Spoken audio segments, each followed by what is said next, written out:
제발 살려줘요. 서울 외곽 낡은 주유소 앞. 밤 공기를 찢는 신음소리가 울려 퍼졌다. 김선아는 손에 쥔 마지막 1만 원 지폐를 내려다보았다. 내일 아침 딸 민지의 아침밥 값이었다. 그러나 눈앞에는 가슴을 움켜쥐고 쓰러진 거구의 남자가 있었다. 검은 가죽 조끼, 팔뚝을 타고 흐르는 문신. 누구나 알아보는 바이크 조직의 상징이었다. 주유소 직원이 손사래를 쳤다. 아줌마 엮이지 마세요. 저런 사람 도우면 큰일 납니다. 지나가던 택시기사도 고개를 저었다. 경찰 부르고 가요. 우리가 나설 일 아닙니다. 모두가 고개를 돌렸다.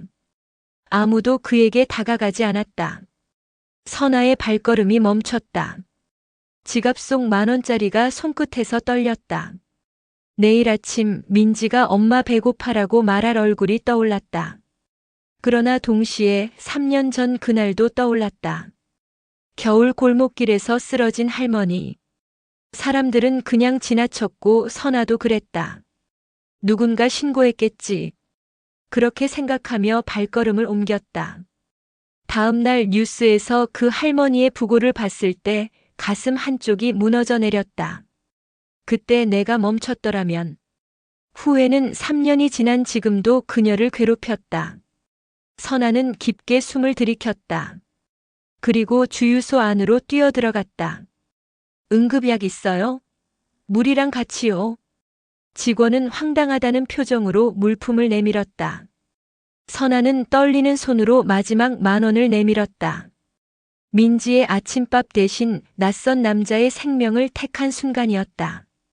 그녀는 남자 곁에 무릎을 꿇고 약을 입에 넣어주었다. 물을 조금씩 흘려넣으며 등을 두드렸다. 괜찮으세요? 숨 쉬세요. 천천히요. 남자의 거친 숨소리가 조금씩 안정되기 시작했다. 감겼던 눈꺼풀이 천천히 떠졌다. 그의 눈빛에는 놀라움과 의문, 그리고 무언가 지워지지 않는 상처가 서려 있었다. 당신 왜? 그가 힘없이 중얼거렸다. 선아는 미소 지으며 답했다. 그냥요. 사람이 쓰러졌는데 지나칠 수가 없잖아요. 남자는 그녀를 멍하니 바라보았다. 마치 처음 보는 세상을 만난 것처럼. 곧 구급차 사이렌 소리가 들려왔다. 선아는 조용히 자리에서 일어났다. 지갑은 텅 비었고 내일 아침은 여전히 막막했다.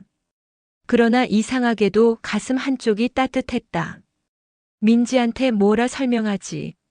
선아는 쓸쓸히 웃으며 어두운 골목길을 향해 걸음을 옮겼다. 그녀는 몰랐다. 이 선택이 자신의 인생을 그리고 동네 전체를 바꿀 거라는 것을. 선아의 하루는 늘 전쟁이었다.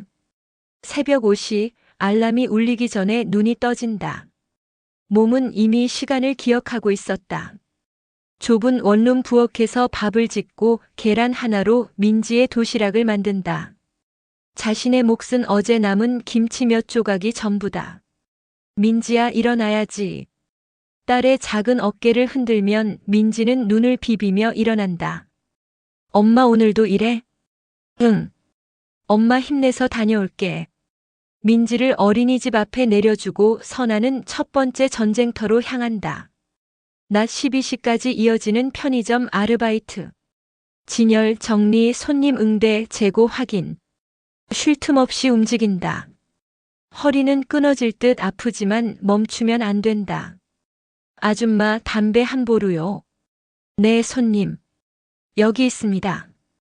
점심도 거른 채 오후 1시부터는 두 번째 전쟁터. 동네 식당에서 서빙을 시작한다. 여기 삼겹살 3인분이요. 물 좀 더 주세요. 주방의 뜨거운 열기, 손님들의 재촉, 기름때 묻은 앞치마. 선아는 웃음을 잃지 않으려 애썼다. 네, 금방 가져다 드릴게요. 저녁 9시가 되어서야 식당 문을 나선다. 발은 퉁퉁 부어있고 어깨는 돌덩이처럼 무겁다. 어린이집에서 민지를 데려온다. 아이는 엄마를 보자마자 환하게 웃는다. 엄마. 그 미소 하나로 선아는 다시 버틸 힘을 얻는다. 집으로 돌아와 문을 열면 현실이 기다리고 있다. 테이블 위에 쌓인 고지서들. 빨간 글씨로 쓰인 최종 독촉. 전기세, 가스비, 월세. 밀린 돈은 눈덩이처럼 불어나고 있었다. 이번 달도 어떻게 메우지? 선아는 한숨을 삼켰다. 민지 앞에서는 절대 불안한 모습을 보일 수 없었다. 민지야, 저녁 먹자. 냉장고에는 계란 3개와 김치, 그리고 밥 한 공기가 전부였다. 내일은 어떻게든 되겠지. 늘 그렇게 생각하며 버텨왔다. 밤 11시 민지를 재운 뒤에야 선아는 침대 모서리에 걸터 앉는다. 발바닥에는 물집이 잡혀 있었다. 손등은 식당 기름에 데어 붉게 부어올랐다. 괜찮아. 조금만 더 버티면 돼. 스스로에게 되뇌지만 눈물이 흘러내렸다. 그리고 오늘 마지막 10,000원마저 낯선 남자를 위해 써버렸다. 내가 미쳤나? 선아는 빈 지갑을 바라보며 쓴웃음을 지었다. 내일 아침 민지에게 뭘 먹일지, 어린이집 간식비는 어떻게 낼지 머릿속이 하얘졌다. 그러나 이상하게도 후회는 없었다. 그래도 사람 하나는 살렸잖아. 선아는 작게 중얼거리며 눈을 감았다. 내일은 또 전쟁이다. 하지만 그녀는 늘 그랬듯 일어날 것이다. 민지가 있으니까. 그 아이의 미소가 있으니까. 창밖으로 도시의 불빛이 깜빡였다. 잠들지 못하는 이 도시 어딘가에 선아처럼 버티는 사람들이 있을 것이다. 그녀는 그걸 알고 있었다. 혼자가 아니라는 것을. 그래서 내일도 일어날 수 있다는 것을. 다음 날 아침 선아는 민지에게 물 한 컵과 어제 남은 밥 한 숟가락을 내밀었다. 민지야, 엄마가 오늘 일 끝나고 맛있는 거 사줄게. 조금만 참아줘. 민지는 고개를 끄덕였다. 불평 한마디 없이. 엄마, 괜찮아. 나 배 안 고파. 그 말에 선아의 가슴이 무너져 내렸다. 7살 아이가 엄마를 위해 거짓말을 하고 있었다. 미안해, 민지야. 엄마가 조금만 더 힘내볼게. 어린이집에 민지를 맡기고 선아는 편의점으로 향했다. 오늘도 평범한 하루가 될 거라 생각했다. 그러나 점심시간 편의점 문이 열리며 낯선 남자가 들어왔다. 검은 가죽 재킷, 짧게 깎은 머리, 그리고 팔에 새겨진 독수리 문신. 선아는 순간 멈칫했다. 어젯밤 주유소에서 본 바이크 조직의 상징이었다. 저 손님 뭘 찾으세요? 남자는 선아를 뚫어지게 바라보다가 입을 열었다. 어젯밤 주유소에 계셨죠? 선아의 심장이 쿵 내려앉았다. 아, 네. 그런데요? 남자는 가까이 다가왔다. 주변 손님들이 긴장한 눈빛으로 지켜봤다. 형님이 찾고 계십니다. 당신을 꼭 만나고 싶다고 하셨어요. 형님이요? 어젯밤 당신이 살린 사람입니다. 선아는 당황스러웠다. 아니요, 저는 그냥 당연한 일을 했을 뿐이에요. 만날 필요 없어요. 남자는 고개를 저었다. 아니요. 형님은 절대 이대로 넘어가지 않는 분입니다. 꼭 은혜를 갚고 싶어 하세요. 은혜라뇨. 저는 정말 괜찮아요. 선아는 손을 내저었다. 그러나 남자는 명함 한 장을 카운터 위에 올려놓았다. 생각해 보세요. 형님은 진심입니다. 그렇게 남자는 사라졌다. 명함에는 이렇게 적혀 있었다. 호크 자선재단 마이너스 박호석. 선아는 명함을 주머니에 넣고 하루를 보냈다. 그러나 마음 한쪽이 무거웠다. 저녁 식당에서 서빙을 하던 중이었다. 주방장이 다급하게 소리쳤다. 선아 씨, 민지 어린이집에서 전화 왔어요. 선아는 앞치마를 벗어던지고 전화를 받았다. 네, 여보세요? 어머님, 민지가 쓰러졌어요. 저혈당 증세 같아요. 빨리 오세요. 선아의 손이 떨렸다. 전화기가 바닥에 떨어질 뻔했다. 지금 갑니다. 그녀는 뛰쳐나갔다. 택시비조차 없었다. 몇 킬로미터를 달려 어린이집에 도착했을 때 민지는 창백한 얼굴로 누워 있었다. 민지야. 엄마. 민지는 힘없이 미소 지었다. 나 괜찮아. 그냥 조금 어지러웠어. 선생님이 조심스럽게 말했다. 어머님, 민지가 아침부터 아무것도 안 먹었다고 하더라고요. 혹시 집에 무슨 일이? 선아는 고개를 숙였다. 부끄러움과 죄책감이 밀려왔다. 죄송합니다. 제가 잘못했어요. 그 순간 주머니 속 명함이 손에 잡혔다. 선아는 떨리는 손으로 명함을 꺼내 바라봤다. 이 사람들 정말 날 도와주려는 걸까? 민지를 안고 집으로 돌아온 밤 선아는 오랫동안 명함을 바라보았다. 자존심을 버리고 도움을 청할 것인가? 아니면 지금처럼 버텨낼 것인가? 그러나 오늘 쓰러진 민지의 얼굴이 계속 떠올랐다. 더 이상은 안 돼. 선아는 명함 뒷면에 적힌 번호를 눌렀다. 신호음이 울렸다. 한 번, 두 번. 그리고 목소리가 들려왔다. 여보세요. 기다리고 있었습니다. 약속 장소는 서울 외곽의 한 카페였다. 낡은 간판, 오래된 벽돌 건물. 그러나 안으로 들어서자 분위기는 달랐다. 깔끔하게 정돈된 테이블, 따뜻한 조명, 그리고 벽면을 가득 채운 아이들의 그림들. 선아는 민지의 손을 꼭 잡고 안으로 들어갔다. 어서 오세요. 창가 자리에 앉아있던 남자가 일어났다. 어젯밤 주유소에서 쓰러졌던 그 사람. 박호석이었다. 가죽 조끼 대신 검은 셔츠를 입고 있었지만 팔의 문신은 여전히 선명했다. 그러나 그의 눈빛은 달랐다. 부드럽고 조심스러웠다. 앉으세요. 기다렸습니다. 선아는 긴장한 채 자리에 앉았다. 민지는 엄마 뒤에 숨었다. 호석은 메뉴판을 내밀었다. 먼저 식사부터 하시죠. 아이도 배고플 것 같은데. 아니요, 괜찮습니다. 그냥 얘기만. 부탁입니다. 호석의 목소리는 단호했지만 따뜻했다. 제가 살아있는 건 당신 덕분입니다. 최소한 밥 한 끼는 대접하게 해주세요. 선아는 더 이상 거절할 수 없었다. 민지를 위해서라도. 잠시 후 테이블 위에 따뜻한 음식들이 놓였다. 김치찌개, 계란말이, 햄버거, 주스. 민지의 눈이 반짝였다. 엄마, 먹어도 돼? 응, 먹어. 민지가 조심스럽게 햄버거를 입에 넣는 모습을 보며 호석은 미소 지었다.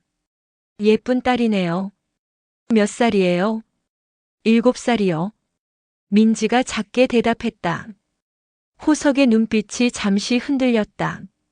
그는 지갑에서 낡은 사진 한 장을 꺼냈다. 제 딸도 7살이었어요. 사진 속에는 환하게 웃는 어린 소녀가 있었다. 이었어요? 선아가 조심스럽게 물었다. 호석은 고개를 끄덕였다. 3년 전 교통사고였습니다. 음주운전 차량이 인도로 돌진했어요. 딸아이는 그 자리에서. 그의 목소리가 떨렸다. 저는 그때 조직 일로 바쁘다고 딸아이 학교 행사에도 못 갔어요. 마지막으로 함께한 시간도 기억나지 않습니다. 선아는 아무 말도 할 수 없었다. 그 뒤로 제 인생이 바뀌었습니다. 호석은 창밖을 바라보았다. 조직은 유지했지만 목적을 바꿨어요. 딸아이 이름으로 재단을 만들었습니다. 어려운 사람들을 돕는 일을 시작했죠. 그래서 호크 자선재단이. 네. 호크는 제 딸 이름이었어요. 박호경. 애들이 호크라고 불렀죠. 선아의 눈시울이 붉어졌다. 그런데 왜 저를? 호석은 선아를 똑바로 바라보았다. 어젯밤 당신은 마지막 돈을 쓰면서도 저를 살렸어요. 주변 사람들이 다 말렸는데도요. 그건 당신 같은 사람이 세상에 많았다면 제 딸도 살 수 있었을 겁니다. 호석의 목소리가 갈라졌다. 그날도 누군가 멈춰 섰더라면, 음주운전자를 말렸더라면, 아이를 구해줬더라면, 그는 눈물을 닦았다. 당신은 멈춰 섰어요. 그게 얼마나 큰 용기인지 압니다. 선아는 고개를 숙였다. 저는 그냥 후회하기 싫었어요. 예전에 한번 외면한 적이 있거든요.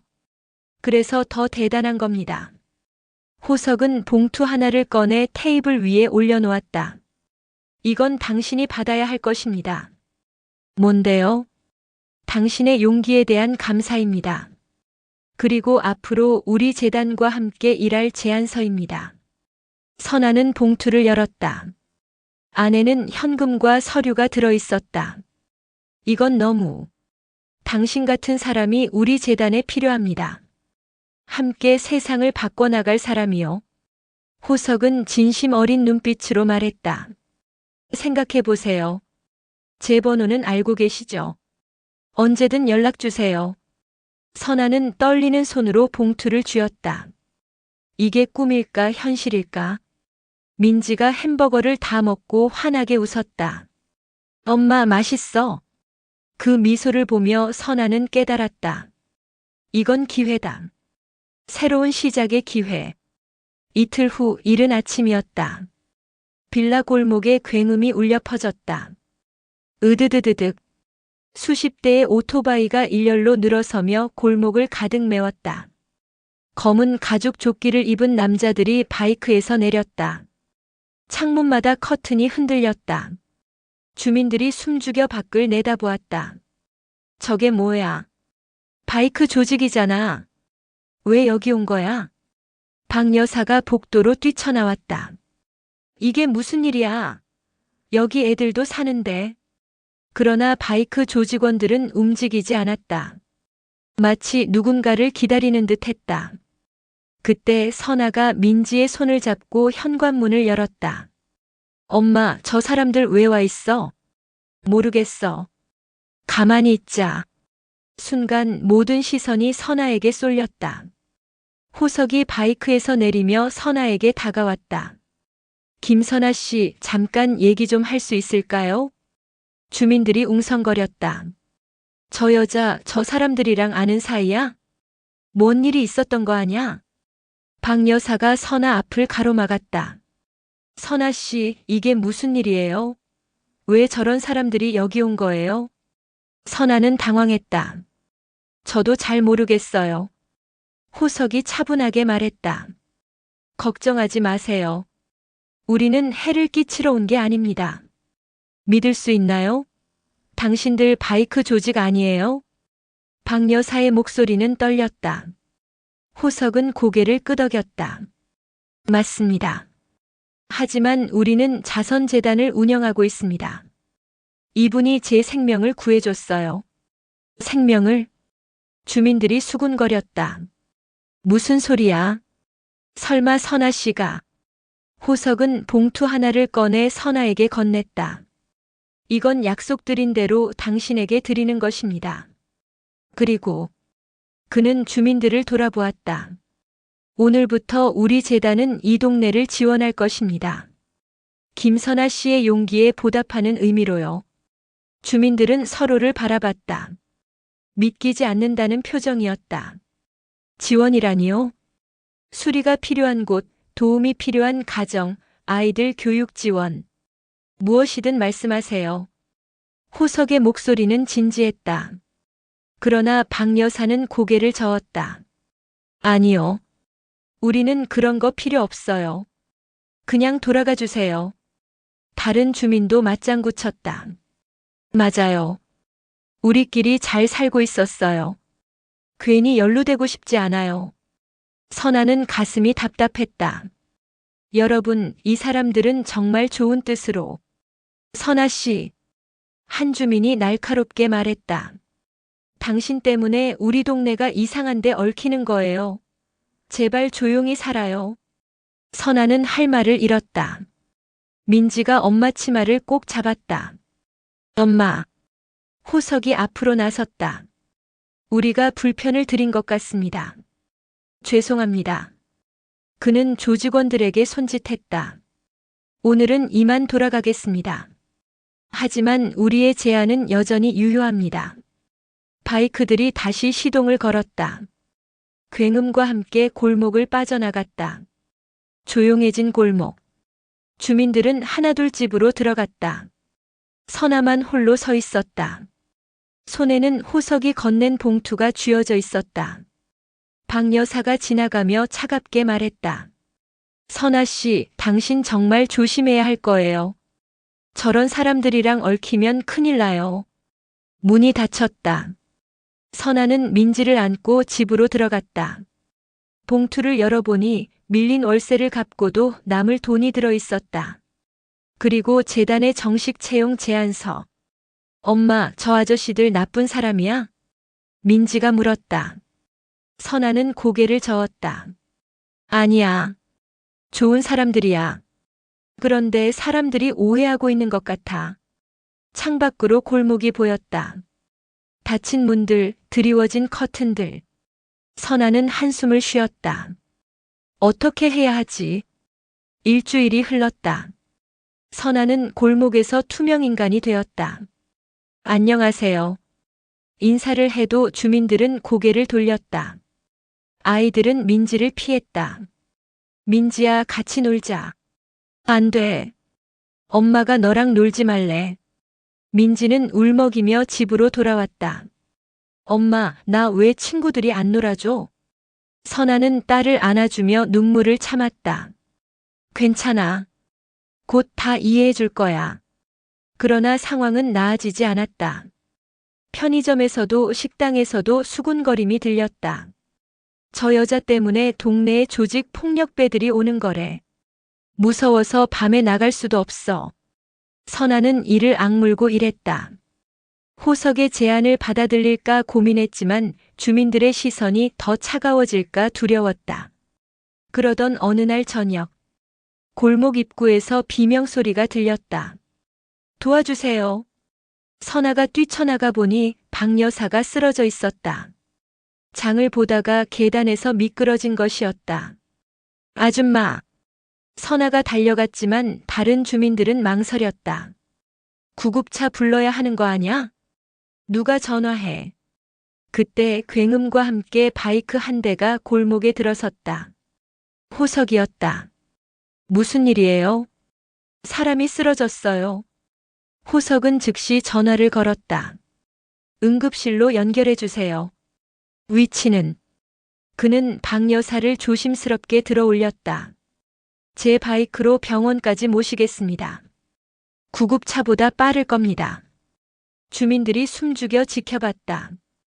호석은 박 여사를 바이크에 태우고 선아에게 말했다. 김선아 씨, 같이 가시죠. 선아는 뒤에 올라탔다.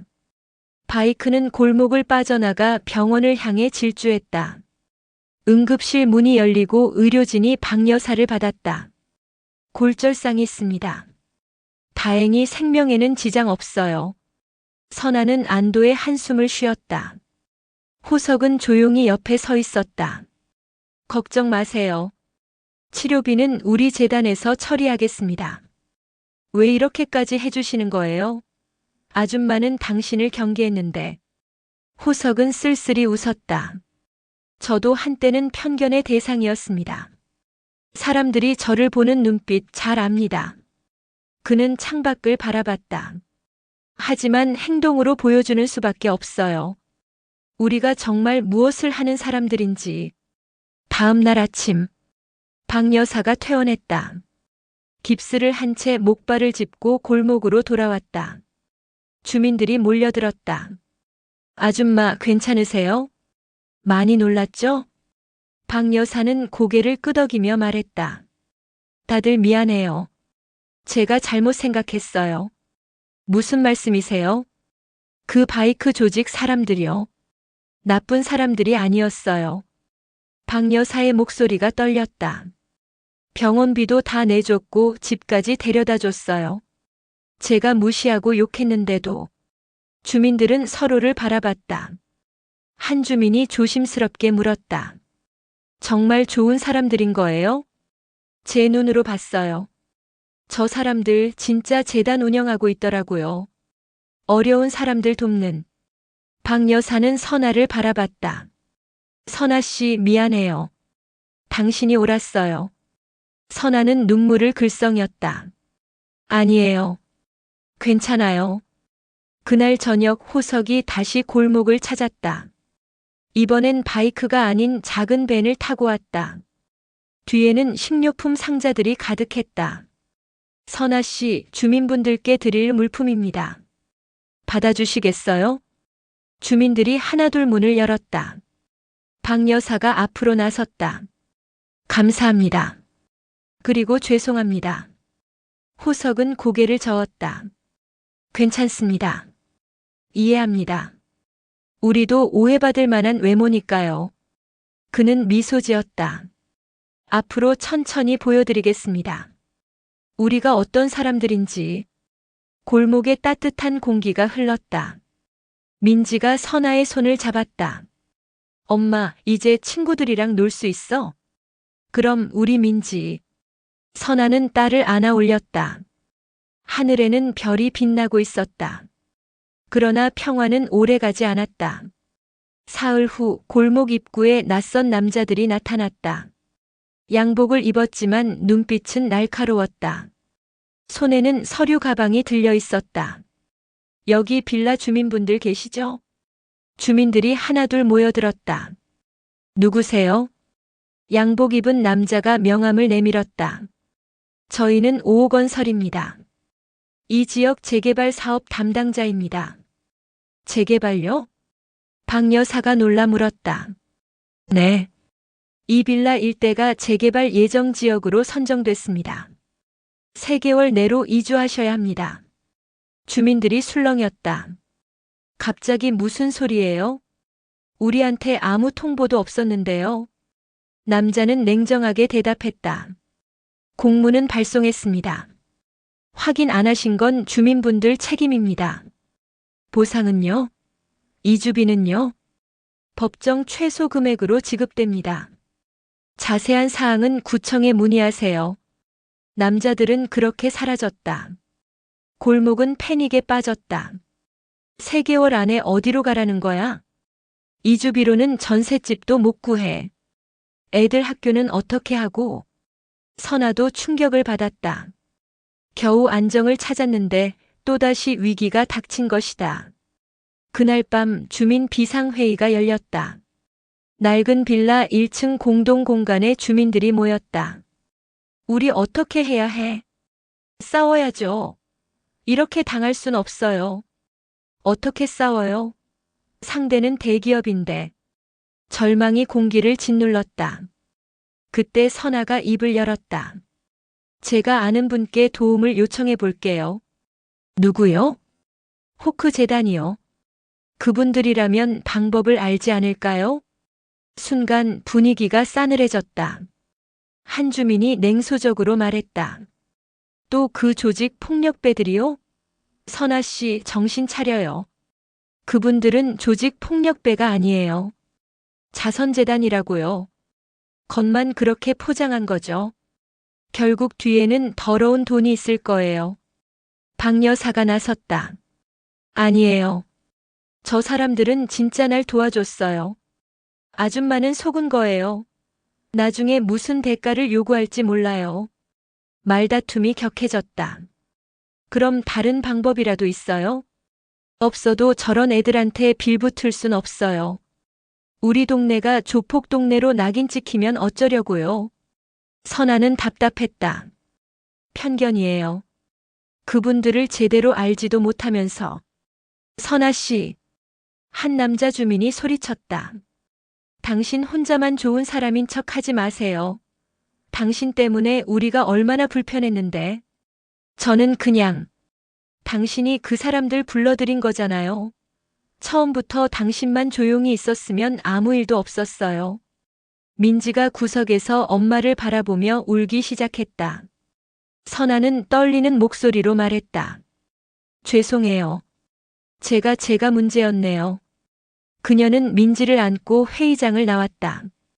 복도에서 눈물이 터져 나왔다. 엄마, 괜찮아? 응, 괜찮아. 민지 걱정하지 마. 그러나 괜찮지 않았다.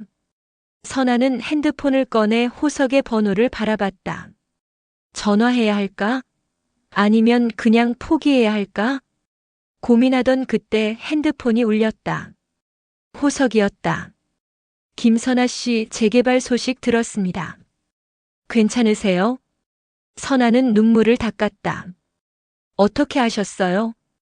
우리는 이런 일에 익숙합니다. 도와드리고 싶어요. 하지만 주민들이 당신들을 원하지 않아요. 호석은 잠시 침묵했다. 그래도 괜찮습니다. 우리가 할 수 있는 일은 하겠습니다. 정말 괜찮으세요? 당신이 저를 살렸을 때 사람들이 뭐라고 했는지 기억나세요? 엮이지 말라고 했죠.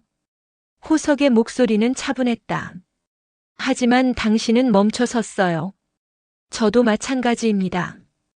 옳은 일이라면 합니다. 선아는 가슴이 뜨거워졌다. 감사합니다. 내일 아침 구청 앞에서 만나요. 함께 싸워봅시다. 전화가 끊겼다. 선아는 민지를 안고 하늘을 올려다봤다. 어둠 속에서도 별은 빛나고 있었다. 엄마가 지켜줄게, 민지야. 우리 집도 이 동네도. 새로운 전쟁이 시작되고 있었다. 다음 날 아침 구청 앞. 선아는 민지를 어린이집에 맡기고 혼자 나왔다. 마음은 무겁고 불안했다. 정말 뭔가 바뀔 수 있을까? 구청 계단 앞에는 이미 호석과 정우, 그리고 몇 명의 재단 관계자들이 서 있었다. 왔군요. 호석이 미소 지었다. 주민분들은요? 아무도 안 왔어요. 선아의 목소리는 작았다. 호석은 고개를 끄덕였다. 괜찮습니다. 우리끼리라도 할 수 있는 걸 해봅시다. 일행은 구청 안으로 들어갔다. 재개발 담당 부서. 공무원은 서류를 펼쳐 보이며 말했다. 재개발은 이미 확정됐습니다. 법적 절차도 다 거쳤고요. 주민 동의는요? 정우가 물었다. 과반수 동의 받았습니다. 명단 좀 볼 수 있을까요? 공무원은 난처한 표정을 지었다. 그건 개인정보라서. 호석이 차분하게 말했다. 저희는 법적 대응을 준비 중입니다. 주민들의 권리를 보호하기 위해서요. 법적 대응이요? 네. 보상금이 너무 낮습니다. 그리고 이주 기간도 비현실적이고요. 공무원은 당황했다. 하지만 이건 이미 우리 재단 변호사들이 검토 중입니다. 문제가 많아요. 정우가 서류 뭉치를 꺼내 책상에 올려놓았다. 유사 사례들입니다. 모두 재개발이 지연되거나 보상금이 상향 조정됐죠. 공무원의 얼굴이 굳어졌다. 잠깐만요. 위에 보고 좀 해야겠습니다. 그들이 복도에서 기다리는 동안 선아는 호석에게 물었다. 정말 가능한 거예요? 재개발을 막는 게? 막진 못합니다. 하지만 조건을 바꿀 수는 있어요. 호석이 설명했다. 적절한 보상, 충분한 이주 기간, 임시 거주지 제공. 이런 것들을 요구할 수 있습니다. 주민들이 알면 좋아할 텐데. 선아는 한숨을 쉬었다. 1시간 후 부서장이 나타났다. 재검토하겠습니다. 보상금과 이주 기간 모두요. 얼마나 걸릴까요? 2주 정도 주시면 답변 드리겠습니다. 작은 승리였다. 구청을 나서며 호석이 선아에게 봉투를 건넸다. 이건 뭐예요? 당신의 새 일자리입니다. 봉투 안에는 계약서가 들어있었다. 호크 재단 지역 코디네이터. 주민들과 재단을 연결하는 역할입니다. 선아는 눈이 커졌다. 저한테요? 당신만큼 적합한 사람이 없어요. 이 동네 사정도 알고 주민들 마음도 아니까.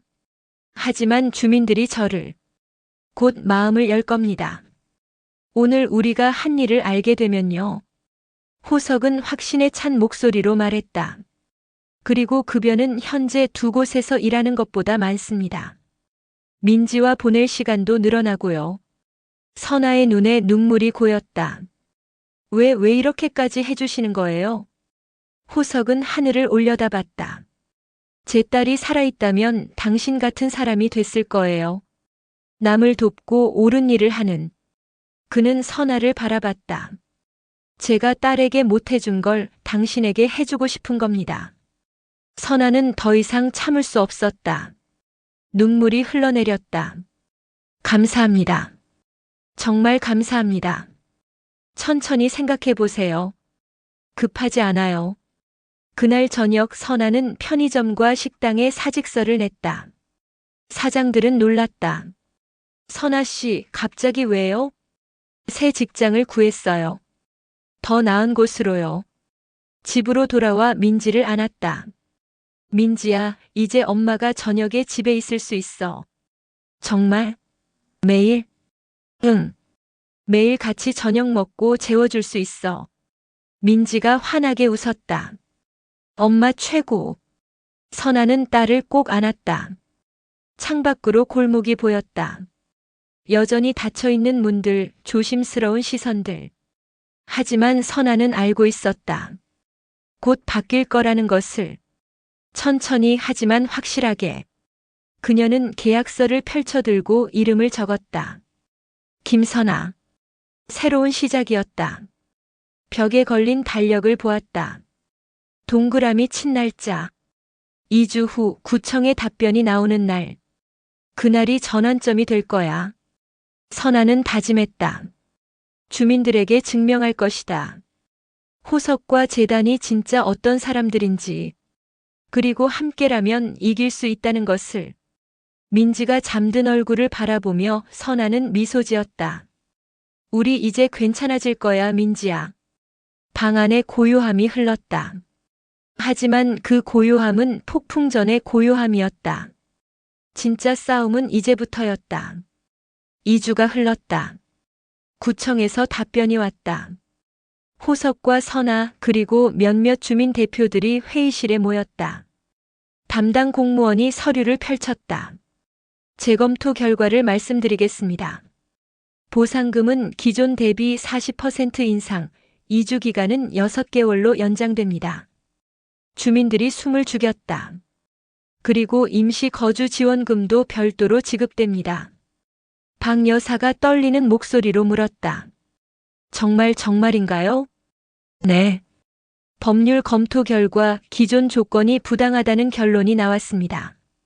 회의실을 나서며 주민들은 서로를 바라봤다. 우리가 이긴 거야? 믿기지 않아. 박 여사가 호석에게 다가왔다. 감사합니다. 정말 당신들이 아니었으면.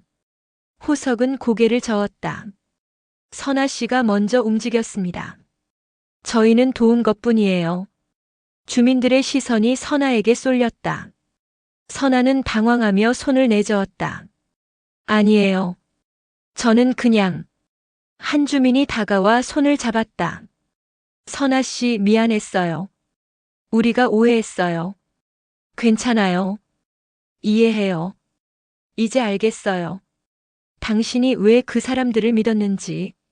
그날 저녁 골목에서 작은 축하 모임이 열렸다. 주민들이 음식을 내왔고 재단에서는 고기와 음료를 준비했다. 아이들이 뛰어놀고 어른들은 웃으며 이야기를 나눴다. 호석의 조직원들도 함께했다. 처음에는 어색했지만 시간이 지나며 분위기가 풀렸다. 아저씨, 바이크 태워줘요. 한 아이가 조직원에게 말했다. 나? 진짜? 응. 태워줘. 조직원은 호석을 바라봤고 호석은 웃으며 고개를 끄덕였다. 곧 골목에는 아이들의 웃음소리와 바이크 소리가 어우러졌다. 선아는 그 모습을 보며 눈시울이 붉어졌다. 이제야 진짜 이웃이 된 것 같아요. 호석이 옆에 섰다. 당신 덕분입니다. 아니에요. 당신들이. 아니에요, 선아 씨. 호석은 진지하게 말했다. 당신이 그날 멈춰 서지 않았다면 이 모든 게 시작되지 않았어요. 그는 골목을 둘러봤다. 한 사람의 친절이 공동체 전체를 바꿨습니다. 며칠 후 재단은 본격적으로 동네 지원 사업을 시작했다. 낡은 놀이터를 수리했다. 조직원들이 직접 페인트 칠을 하고 그네를 고쳤다. 빌라 외벽도 새로 칠했다. 주민들과 함께 작업하며 어색함은 점점 사라졌다. 이쪽 좀 더 칠해주세요. 네, 알겠습니다. 독거노인 가정을 방문해 생필품을 전달했다. 선아가 앞장서서 주민들과 재단을 연결했다. 할머니, 이거 재단에서 보내드린 거예요. 고맙구나, 이렇게까지 해주다니. 한 달이 흘렀다. 골목은 완전히 달라졌다. 밝은 색으로 칠해진 벽, 새로 단장한 놀이터, 그리고 웃음소리로 가득한 거리. 아이들은 조직원들에게 달려들어 인사했다. 아저씨, 오늘도 왔어요? 그럼, 오늘은 뭐 도와드릴까? 주민들도 이제는 자연스럽게 다가왔다. 커피 한 잔 하시죠. 감사합니다. 선아는 재단 사무실에서 일했다. 주민들의 요청을 받고 재단과 연결하는 일. 어려운 가정을 찾아 지원하고 아이들 교육 프로그램을 만들었다. 엄마, 오늘 재미있었어. 민지가 학교에서 돌아와 말했다. 무슨 일 있었어? 재단 언니 오빠들이 와서 같이 놀아줬어. 그림도 그리고. 선아는 딸을 안아주었다. 좋겠다, 우리 민지. 저녁 호석이 찾아왔다. 선아 씨, 잠깐 얘기 좀 할까요? 둘은 옥상으로 올라갔다. 도시의 불빛이 반짝였다. 덕분에 재단이 많이 알려졌어요. 호석이 말했다. 다른 동네에서도 도움 요청이 들어오고 있습니다. 정말요? 네. 이 동네가 모델 케이스가 됐어요. 편견을 넘어선 협력에. 선아는 미소 지었다. 다행이에요. 선아 씨는 어때요? 일이 힘들진 않아요? 아니요. 행복해요. 처음으로 제 일이 의미 있다고 느껴져요. 호석은 고개를 끄덕였다. 제 딸이 보고 있을까요? 하늘에서. 보고 있을 거예요. 그리고 자랑스러워하고 있을 거예요. 두 사람은 하늘을 올려다봤다. 별이 반짝이고 있었다. 6개월이 흘렀다. 재개발은 예정대로 시작됐지만 주민들은 준비되어 있었다. 적절한 보상금으로 새 집을 구했고 서로 가까운 곳에 자리 잡았다. 골목의 마지막 날. 주민들과 재단 식구들이 모여 작별 인사를 나눴다. 여기서 보낸 시간들 평생 잊지 못할 거예요. 박 여사가 눈물을 닦았다. 우리 새 동네에서도 자주 봐요. 그럼요. 우리 이제 가족이잖아요. 호석이 웃으며 말했다. 선아는 빈 골목을 천천히 걸었다. 많은 일이 있었던 곳. 절망도 희망도 변화도 있었던 곳. 엄마, 우리 새 집 언제 가? 민지가 손을 잡았다. 곧. 조금만 더 있다가. 여기 좋았어. 친구들도 많았고. 새 동네에서도 친구 많이 만들 거야. 석 달 후. 선아는 재단의 정식 지역 총괄 매니저가 됐다. 여러 동네를 돌아다니며 도움이 필요한 곳을 찾았다. 어느 가을 오후 버스 정류장에서였다.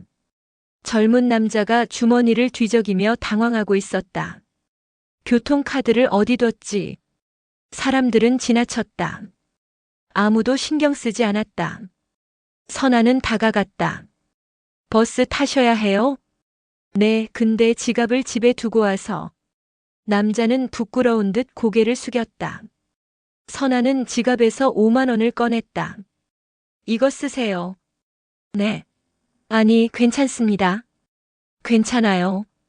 저도 예전에 누군가에게 도움받았거든요. 선아는 미소 지으며 말했다. 이제 당신이 다른 사람을 도와주세요. 그렇게 계속 이어지는 거예요. 남자의 눈에 눈물이 맺혔다. 감사합니다. 정말 감사합니다. 꼭 갚을게요. 갚지 마세요. 대신 다른 사람을 도와주세요. 버스가 떠나고 선아는 벤치에 앉았다. 핸드폰이 울렸다. 호석이었다. 선아 씨, 새로운 프로젝트 제안이 들어왔어요. 관심 있으세요? 어떤 건데요? 노숙인 자활지원센터입니다. 당신이 총괄 맡아줬으면 해요. 선아는 잠시 생각했다.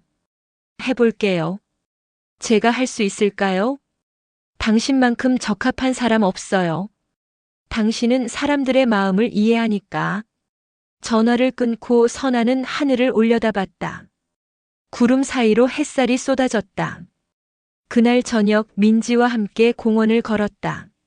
엄마, 학교에서 선생님이 그러셨어.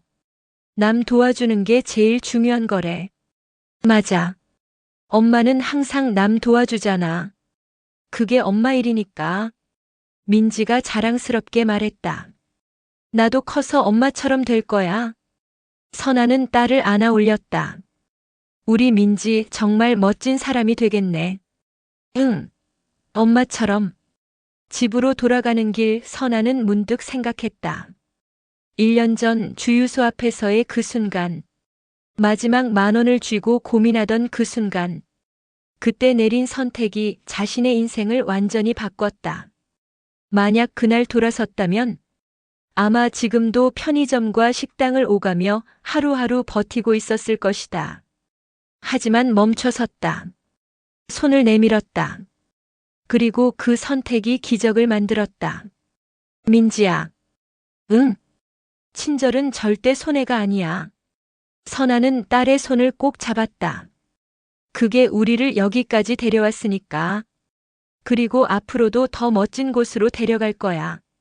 민지가 환하게 웃었다. 알았어, 엄마. 거리에 가로등이 하나둘 켜졌다. 선아는 걸음을 멈추고 뒤를 돌아봤다. 지나온 길이 보였다. 힘들었지만 아름다웠던 길. 그리고 앞을 봤다. 아직 가보지 않은 길. 하지만 두렵지 않았다. 함께 걸어갈 사람들이 있으니까. 호석과 재단 식구들. 바뀐 이웃들. 그리고 무엇보다 민지. 자, 집에 가자. 응. 두 사람은 손을 잡고 걸었다. 어둠 속에서도 길은 환했다. 왜냐하면 사람들의 친절이 등불처럼 세상을 밝히고 있었으니까. 그리고 선아는 알았다. 이 빛이 절대 꺼지지 않을 거라는 것을. 왜냐하면 누군가는 항상 멈춰 설 테니까. 누군가는 항상 손을 내밀 테니까. 그렇게 친절은 계속된다. 마지막 10,000원의 기적처럼.